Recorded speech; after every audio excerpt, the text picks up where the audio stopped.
In this video, I'm going to be covering the basic principles you need to tackle most electrostatics problems.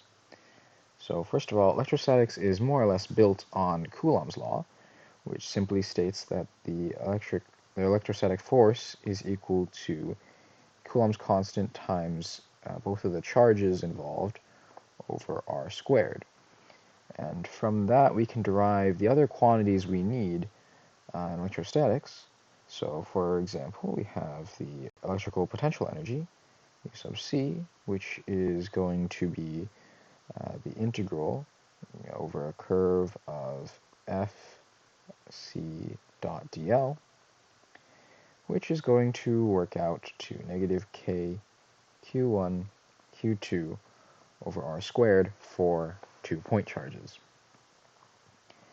Then from these, by dividing out charge, we get E field and voltage. So E field is equal to, or is defined as rather, C, these should be E's.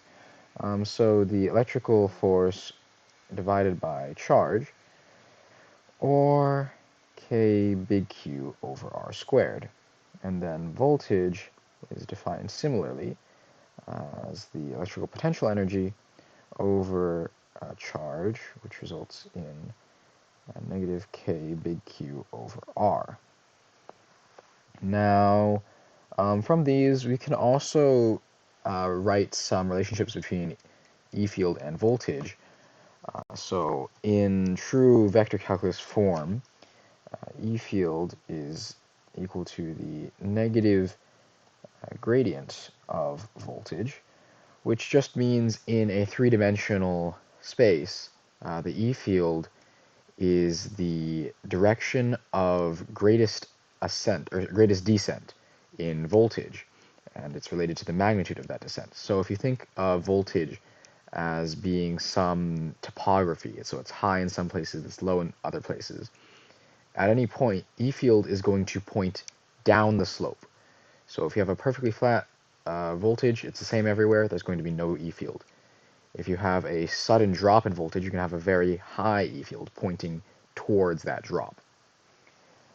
And then inversely, we have voltage as the negative curve integral, or line integral of E dot dl. And so this will get you a voltage difference, up to a constant. So when we need to define a single value for voltage without referencing anything, we just set our reference point at infinity. In other words, we say the voltage is 0 at some point in an infinite distance away from here. And then as we bring it closer and closer and closer, we can figure out what the actual voltage is. So to kind of reformulate these without using vector calculus, we can more or less say that E is equal to negative dV dr. So E field is equal to negative change in voltage over distance, and V is equal to negative integral of E dot, or E, we could just say E dr. Really, you do kind of need that dot there, but avoiding vector calculus and all that. Alright, so now, with these out of the way, we can formulate some of the principles that we actually need to solve electrostatics problems. So, first of all, what do you do with electrostatics problem? So there's kind of 3 steps that you might have to follow, or you might have to execute in an electrostatics problem. First is drawing a charge distribution, so where are your positive and negative charges in your picture? Second is drawing E field lines, and third is drawing equipotential lines. So you might not always have to do each of these, but these are kind of a sequence, like you got to do one before the next. So we need a couple of principles that will help us to do that. First of all is one you're probably quite familiar with.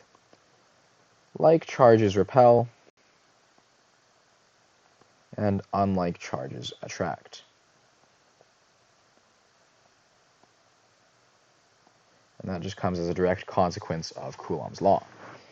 Number 2 is charges move freely in a conductor.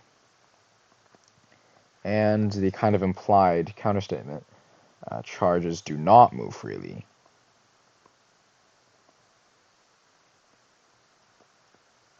in an insulator.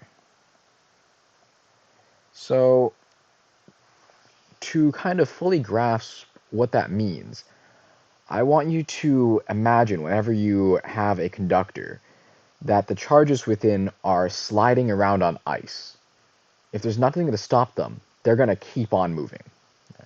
That's how freely they move. Alright, so these two principles can get us pretty far, but in addition, we can kind of add on some more that can help us with more challenging problems. One being a continuous conductor. Continuous conductor is an equipotential surface.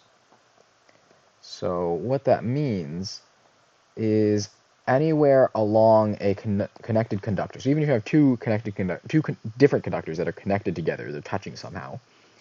At any 2 points within these conductors, voltage must be the same. In other words, there's no difference in voltage. And then last one, this one is useful for drawing E field and equipotential surfaces or equipotential lines. E field is always perpendicular to equipotential surfaces.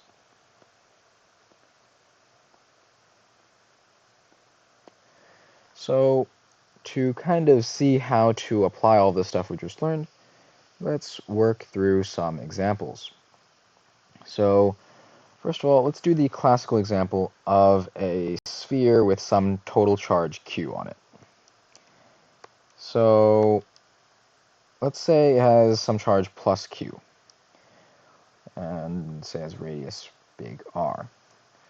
Where are all these positive charges going to go?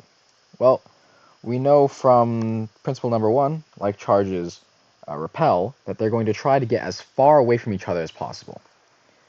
And we also know that they are going to move freely, essentially on ice. So in other words, they're not going to stop until they hit a wall. So between these two combined, we can work out that all the charges are going to congregate on the surface of the sphere. And in general, you can kind of apply this to any conductor shape you find. Charges are going to congregate on the outside surface, and they're going to especially prefer sharp corners or spikes. I can think of no case when you would find charges in the middle of a conductor. That would be very, very unusual indeed. Okay, so now we have the charge distribution drawn, so now we can move on to drawing our E field. So just using principle number 4, E field is perpendicular to an equipotential surface, and by the way, that includes both conductors and surfaces you draw.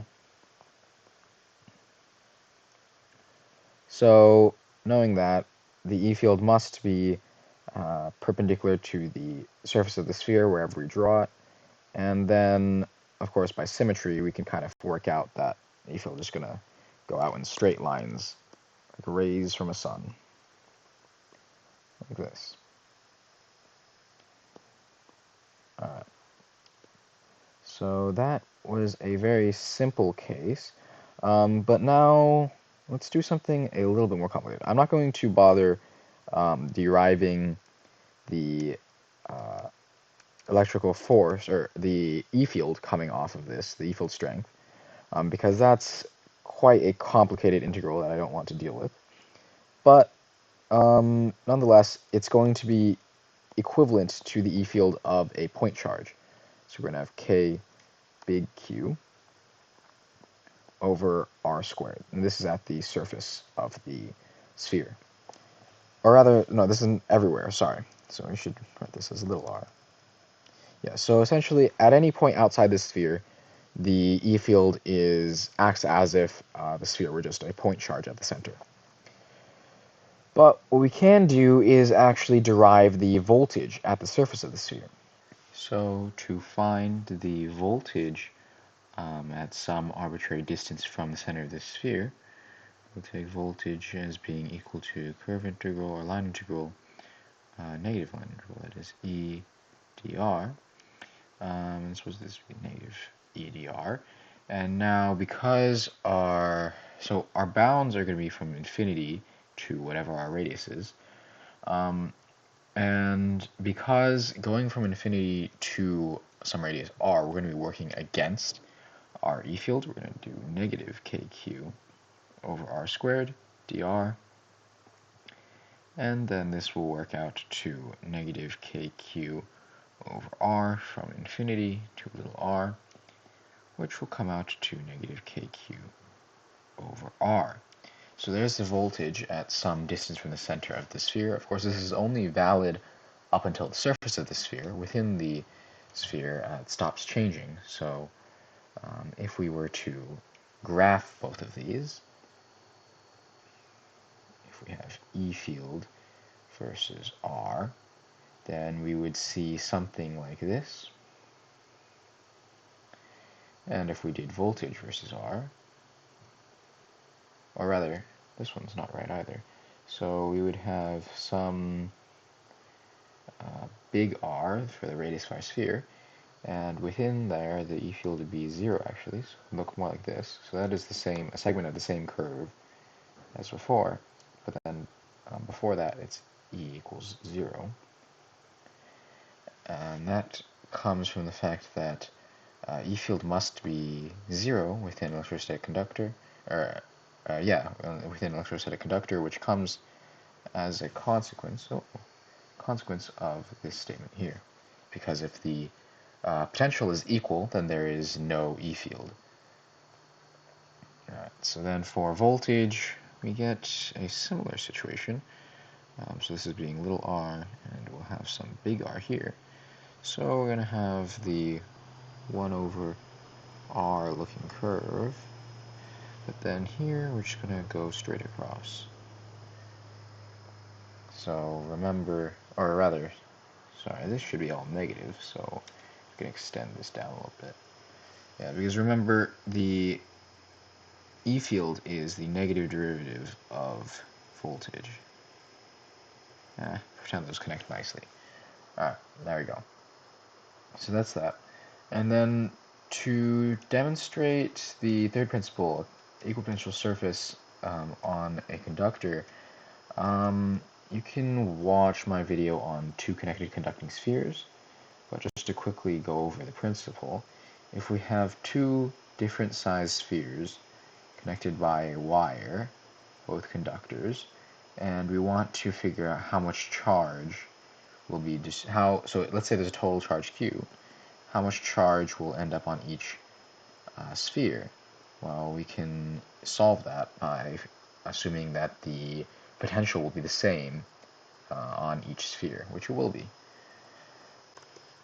Alright, so then to demonstrate how to draw E field lines and equipotential lines in a little bit more complicated situation, I will use the situation where we have two uniform charges.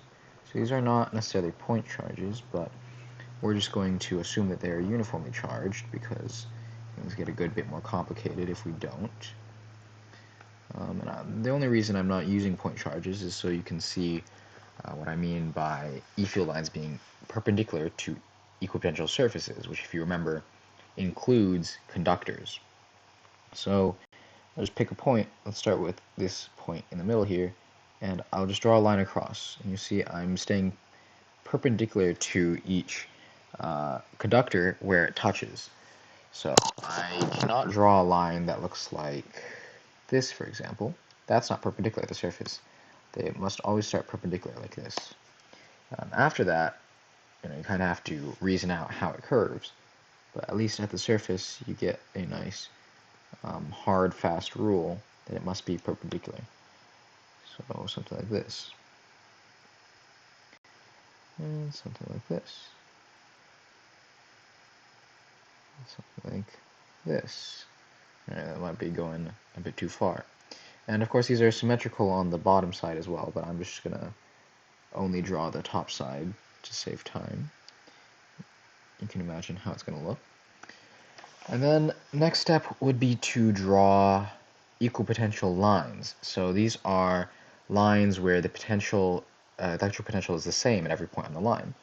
So what you do is you start at some random point along an E-field line, and you move perpendicularly to every E-field line you pass through. And that's an equipotential line.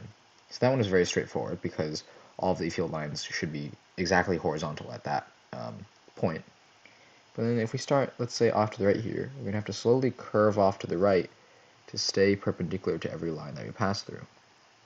So that might be another equipotential line, and a matching one on the left side, something like that. So, oh, and then also the surface of each conductor is an equipotential line. So each of these could be assigned a voltage value.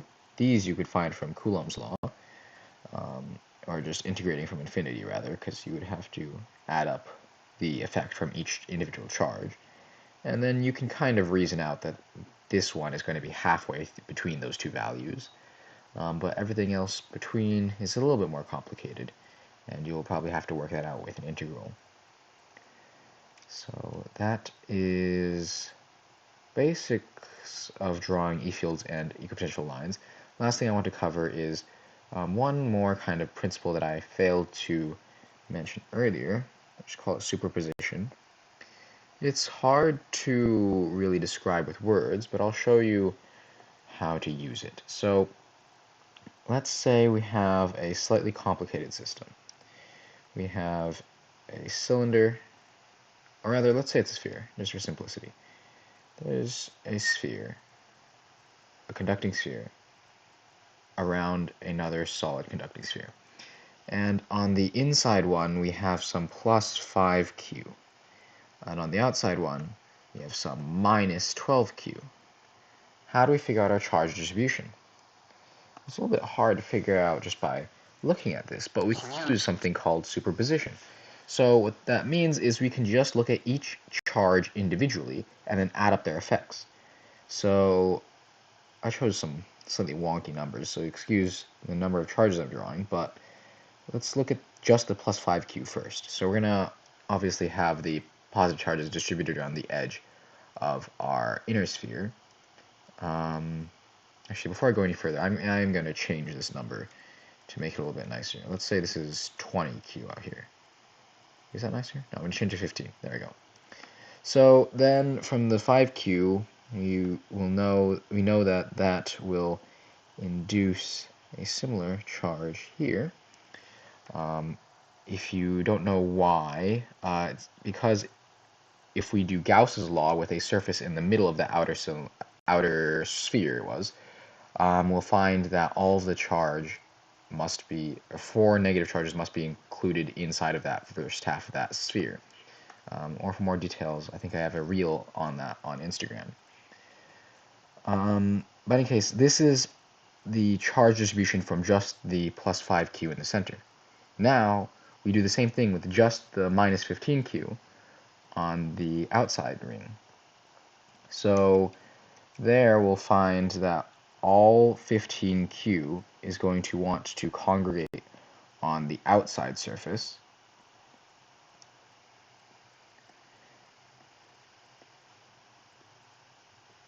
There we are. So this is kind of the same thing. You can figure that out using Gauss's law. So now we've drawn the effect of both charges individually, and when we add them up, which is quite easy in this case, so just leave both of them drawn, this is the overall charge distribution. Or at least it should be. Do we have some extra charges somewhere? Ah, yes. So what I did forget was when drawing the effect from the just the plus 5q, so we'll go back. So we do have these 4 minus charges, but because we only have the plus 5q in the center, we're pretending the outside ring is uncharged at this point. So we would have to have something like this. And then so when we draw on the minus 15Q on the outside, we're going to draw 12 minus charges, and 4 of them are actually going to cancel out the plus charges we already had. So now, this is kind of hard to notice, but most of the negative charges are on the outside of the outer sphere, except these 4, which are on the inside. So if you work it out with using Gauss's law, that's all going to work out correctly, where we have an equal number of charges on the outside of the inner sphere and on the inside of the outer sphere. And then the rest of the excess charge ends up on the outside of the outer sphere. So I guess to look at another example, we can talk about what happens in a similar situation, but let's say we have 2 positive charges. And I'll draw the outer sphere a bit thicker this time so we can see the difference between charges on the inside and outside of that sphere. So inside we have, let's say, plus 4Q. On the outside we have plus 8Q. Well, what do? So first we just draw the charge distribution from the plus 4Q. So we get 4 pluses like this. And then on the outer surface we have 4 on the inside here, and the induced 4 on the outside here to balance out the outer conductor. And then we look at the plus 8Q, which will distribute all of its charges on the outside. So it's going to want to do something like this. So you notice I drew exactly 8 pluses there for the plus 8Q, just as I drew exactly 4 pluses for the plus 4Q. And then adding up here, we don't have to do any canceling out. Everything works out nicely because these charges here don't cancel because the minus sign is on the inside of the sphere, plus sign is on the outside of the sphere. So if we kind of zoomed in, right? Let's see, do I have space? Yes. So if we kind of zoom in on this scene here, we're going to see outside, inside of the same conductor, and there's going to be a bunch of little plus signs, plus charges, all on the very outside of the thing, and a bunch of little minus signs on the very inside of the thing. So there's less minuses than the pluses, as drawn in the original picture as well. So that's why those don't cancel out. Alright, so with that, you should be prepared to deal with most electrostatics problems. The only other big concept is Gauss's law, which I will cover in a separate video.